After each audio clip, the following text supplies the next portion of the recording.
کے عظیم مہینے سے گزار رہے ہیں اور رمضان المبارک کا پہلا عشرہ رحمت والا ہمارے درمیان سے گزر گیا اور دوسرا عشرہ مغفرت والا بلکہ یہ بھی گزرنے ہی والا ہے۔ آج 19واں روزہ ہے، کل مغفرت والا عشرہ بھی ہمارے اور آپ کے درمیان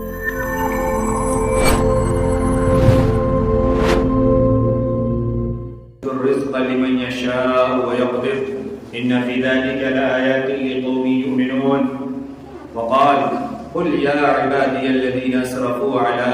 أنفسهم لا تقنطوا من رحمة الله إن الله يغفر الذنوب جميعا إنه هو الغفور الرحيم وأنيبوا إلى ربكم وأسلموا له من قبل أن يأتيكم العذاب ثم لا تنصرون صدق الله العظيم وقال النبي صلى الله عليه وسلم في مقام من اعتكف ایمانا واحتسابا غفر له ما تقدم من ذنبه او كما قال عليه الصلاة والتسليم اللهم صل على محمد وعلى ال محمد وبارك وسلم كما صليت وباركت على ابراهيم وعلى ال ابراهيم انك حميد مجيد۔ حاضرین گرامی، اللہ رب العزت کا بے پناہ شکر اور احسان ہے۔ اللہ رب العزت رفتہ رفتہ ہم تمام کو رمضان المبارک کے عظیم مہینے سے گزار رہے ہیں اور رمضان المبارک کا پہلا عشرہ رحمت والا ہمارے درمیان سے گزر گیا اور دوسرا عشرہ مغفرت والا بلکہ یہ بھی گزرنے ہی والا ہے۔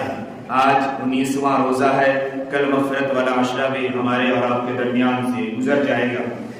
میں نے قرآن مقدس کی جو آیت پڑھی اس کے حوالے سے دو چار بات کر کے پھر آخر عشرے کے حوالے سے جو رمضان کے اہم کام ہیں اس تعلق سے کچھ باتیں عرض کرتا ہوں۔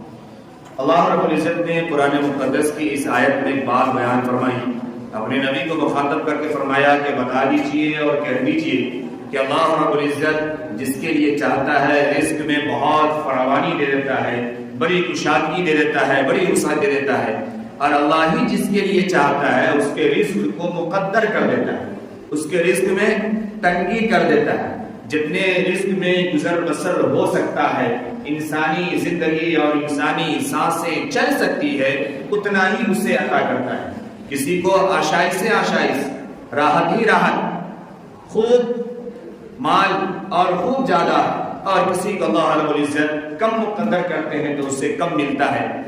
اور اللہ نے بات بیان فرمائی ان فی ذلک لآیات لقوم یؤمنون کہ جو ایمان والے لوگ ہیں، جو ایمان لانے والے قوم ہیں، اس کے لیے اس بات میں بھی نشانی ہے، عبرت ہے اور سامان ہے کہ اللہ کی مرضی ہے۔ اللہ فرما رہے ہیں کہ ہماری مرضی، ہم جسے چاہے بہت دے دیتے ہیں اور ہم جسے چاہیں کم دے دیتے ہیں، یہ میری مرضی ہے، اس میں بندوں کا کوئی عمل دخل نہیں ہے۔ انسان دنیا میں اسباب کے ساتھ جڑا ہے، اسباب اختیار کرنا اس کا حکم ہے کہ جائز اسباب کو اختیار کیے جائیں، لیکن ایمان اور یقین اور کامیابی اور نتائج یہ صرف مسبب الاسباب کے اوپر چھوڑ دیا جائے کہ تمام اسبابوں کا پیدا کرنے والا ہے۔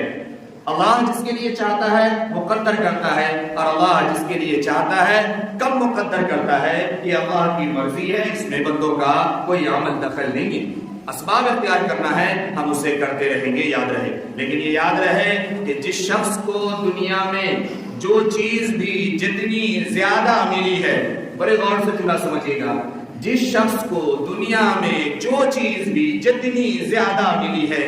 چاہے علم ہو، چاہے عہدہ ہو، چاہے روپیہ پیسہ ہو، چاہے ہنر ہو، کسی بھی فن میں مہارت ہو، جس شخص کو اللہ نے دنیا میں جو چیز جتنی زیادہ عطا کی ہے، اس شخص کو قیامت کے دن اتنا زیادہ سوال کا جواب دینا پڑے گا